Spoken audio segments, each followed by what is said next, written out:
Hello दोस्तों, कैसे हैं आप लोग। उम्मीद करती हूँ स्वस्थ होंगे, मस्त होंगे और जीवन को में कुछ बेहतरीन कर रहे होंगे।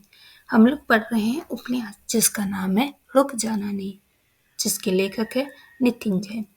इस उपन्यास में कुछ सफलता के मंत्र दिए गए हैं, जिसमें ये बताया गया है कि क्या कुछ हम करके, क्या कुछ चीज़ों को ना करके हम अपने सफलता को एक कदम आगे बढ़ सकते हैं। तो आज हम पढ़ने वाले हैं परफेक्शन को कहे ना।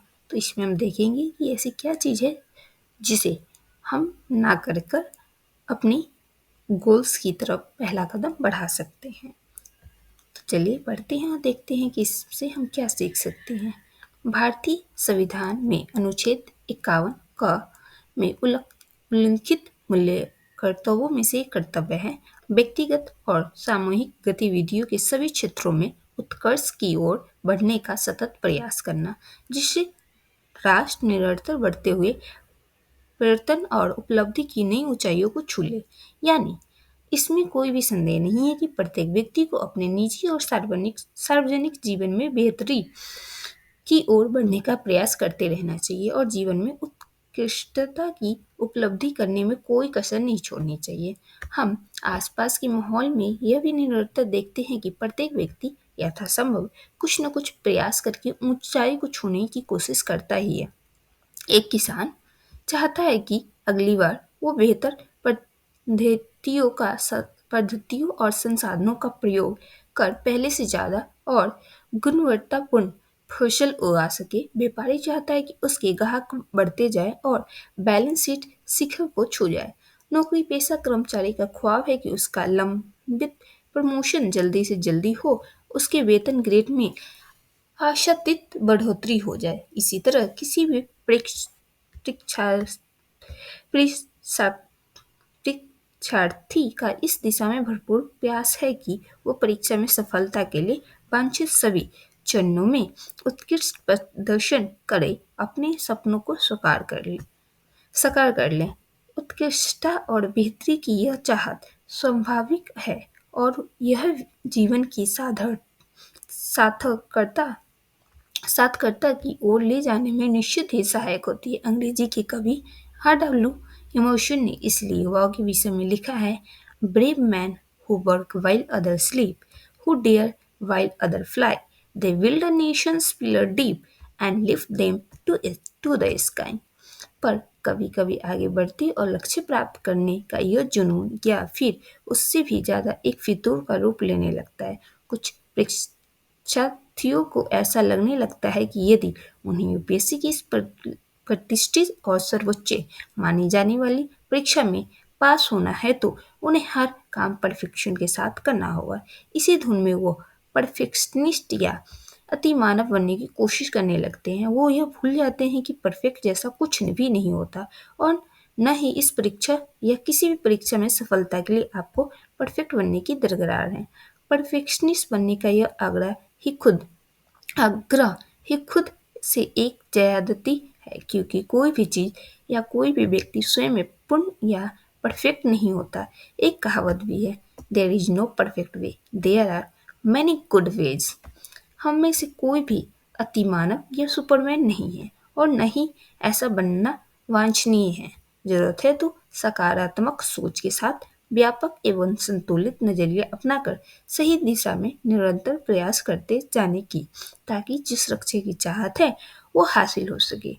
परफेक्शन के इसी जुनून के चक्कर में कुछ अभ्यर्थी बहुत महत्वाकांक्षी और गैर व्यवहारिक योजनाएं बनाते हैं। ये हवाई प्लान जमीन से कोसों दूर होने के कारण वास्तविकता में परिणत न तो होने थे और न ही हो पाते हैं। आपने अपने आसपास ऐसे अभ्यर्थी जरूर देखे होंगे जो प्लानिंग बहुत बड़ी बड़ी करते हैं पर लागू करने में बहुत पीछे रह जाते हैं। कभी कभी परीक्षा की तैयारी के दौरान हम परफेक्ट बनना चाहते हैं और हर चीज़ को बेस्ट तरीके से करना चाहते हैं, जैसे हमारा study material, coaching, test series, revision, notes, दिनचर्या, सभी कुछ सर्वश्रेष्ठ होना चाहिए। तभी हमारी बेस्ट रैंकिंग आएगी और हम टॉपर बनेंगे। इस तरह अतिशय भावुकता में हम बड़ी बड़ी योजनाएं और आदर्श दिनचर्या का शेड्यूल तो बना लेते हैं, पर जब उनके क्रियान्वयन की बारी आती है तो शुरुआती उत्साह धीरे धीरे ढीला पड़ने लगता है और हम अपने लक्ष्यों से पीछे होते जाते हैं, जिससे लक्ष्य लंबित होने लगते हैं और एक के बाद एक बैकलॉग बढ़ जाता है। इस बैकलॉग का संभावित परिणाम धीरे धीरे खींच, कुंठा और तनाव के रूप में सामने आता है और हम नहा के परेशान और व्यंग रहने रहते हैं। इसे स्ट्रेस और बेगरता का असर हमारी पढ़ाई और तैयारी पर स्वाभाविक तौर पर पड़ता ही है और आदर्शवादी लक्ष्य पाना तो दूर, हम सामान्य से लक्ष्य को पाने में भी खुद को अक्षम पाने लगते हैं।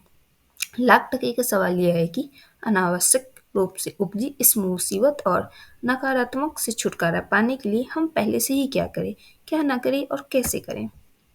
इस स्थिति से बचने के लिए बेहतर समाधान यह हो सकता है कि जब भी हम योजनाएं या स्टडी प्लान बनाएं तो उसमें अपनी क्षमता, सामयिक परिस्थितियां, अपने उद्देश्यों, अपनी महत्वाकांक्षा का स्तर और उपलब्ध समय आदि को ध्यान में रखते हुए प्लानिंग करें। यह प्लानिंग व्यवहारिकता और वास्तविकता के धरातल पर रहकर बनाएं, न कि खुद को सुपरमैन समझकर।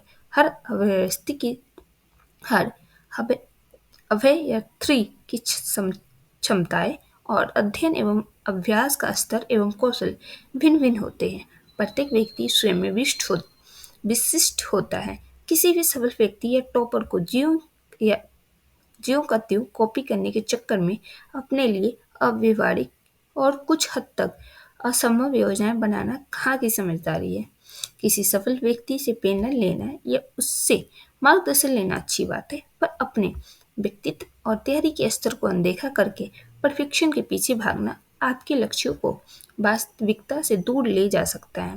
परीक्षा की तैयारी के दौरान कभी कभी एक और उलझन होती है। हम हर महीने नया टॉपर का इंटरव्यू पढ़ते हैं और हर टॉपर से प्रभावित होते हैं। यह स्वाभाविक है और उससे प्रेरणा और मोटिवेशन लेने में कोई समस्या भी नहीं है, पर कभी कभी हम किसी व्यक्ति या टॉपर को परफेक्ट समझने के चक्कर में हम आंख बंद करके उसका अनुसरण करने लगते हैं। मेरा यही आग्रह है कि प्रेरणा ले, पर अंधा अनुकरण न करें। यहाँ यह भी समझना जरूरी है कि टॉपरों और अभियंत्रियों में कोई बहुत ज़्यादा फर्क नहीं होता। ज़्यादातर टॉपर सफलता के बाद खुद स्वीकारते हैं कि उन्हें इस बात का अंदाजा नहीं था कि वो ऐसा असाधारण प्रदर्शन करेंगे। कोई भी समझदार अभ्यर्थी सही तरीके से परिश्रम और पुरुषा- पुरुष- पुरुषार्थ के द्वारा टॉपर बन सकता है। पर टॉपरों की इंटरव्यू पढ़कर कई अभ्यर्थी यह सोचकर कंफ्यूज हो जाते हैं कि कौन सी रणनीति श्रेष्ठ है। कारण यह है कि हर टॉपर की पृष्ठभूमि, व्यक्तित्व और रणनीति अलग अलग होती है। उदाहरण के तौर पे किसी टॉपर ने किसी जॉब के साथ तैयारी की, किसी ने पढ़ाई करते करते तैयारी की, तो कोई सब कुछ छोड़कर समर्पित रूप से तैयारी करके सफल हुआ। यदि हम सभी टॉपरों का एक साथ अनुकरण करने लगेंगे तो ऊहापोह होना तय है। मैं आपसे यही कहूँगा कि आपके लिए वो रणनीति श्रेष्ठ है जो आपके व्यक्तित्व और अध्ययन अनुभव तैयारी के स्तर के अनुकूल हो। बस इतना सा करना है कि एक बेहतर और व्यवहारिक रणनीति बनाकर उसका क्रियान्वयन करें और सुधार की कोशिश हमेशा जारी रहे। छोटे छोटे व्यवहारिक लक्ष्य बनाएं और उन्हें धीरे धीरे पूरा करते जाएं और तनाव मुक्त रहें। जब हम परफेक्शन पर बात कर रही हैं जब हम परफेक्शन पर बात कर रहे हैं तो हमें यह भी समझ लेना चाहिए कि हम भले ही काल्पनिक परफेक्शन से दूर रहे, पर अपना बेस्ट देने में कोई भी कसर न छोड़े। अगर आप अपने लक्ष्य को लेकर गंभीर है तो आप अपनी पूरी क्षमता और पूरे मनोयोग से तैयारी करें। अपना सर्वश्रेष्ठ दें ताकि आप अपना सर्वश्रेष्ठ प्रदर्शन कर वांछित परिणाम हासिल कर सके। ये और बात है कि परिणाम आपके पक्ष में आए या नहीं, पर कम से कम यह तसल्ली तो रहेगी कि मैंने अपना बेस्ट किया और अपनी कोशिशों में कोई कसर नहीं छोड़ी। यदि आपने पूरे मन और विश्वास से पुरुषार्थ करते हैं तो आपकी सफलता की संभावनाएं कई गुना बढ़ जाती है। अपने परिश्रम और अध्यय अध्यवसाय की यात्रा को मस्ती के साथ एंजॉय करते हुए जब आप आगे बढ़ेगा तो आपको महसूस होगा कि कभी कभी सफल मंजिल से ज़्यादा खूबसूरत होता है। किसी शायर ने लिखा भी है, मंजिल मिले या नहीं मुझे उसका गम नहीं, मंजिल की जस्तजू में मेरा कारवा तो है। अतः चरे बीते चरिवेती का मंत्र अपनाएं और यूं ही चला राही की तर्ज पर अपना वेश देते हुए अपने सपनों की राह पर सही दिशा में पूरी हिम्मत के साथ बढ़ते जाए।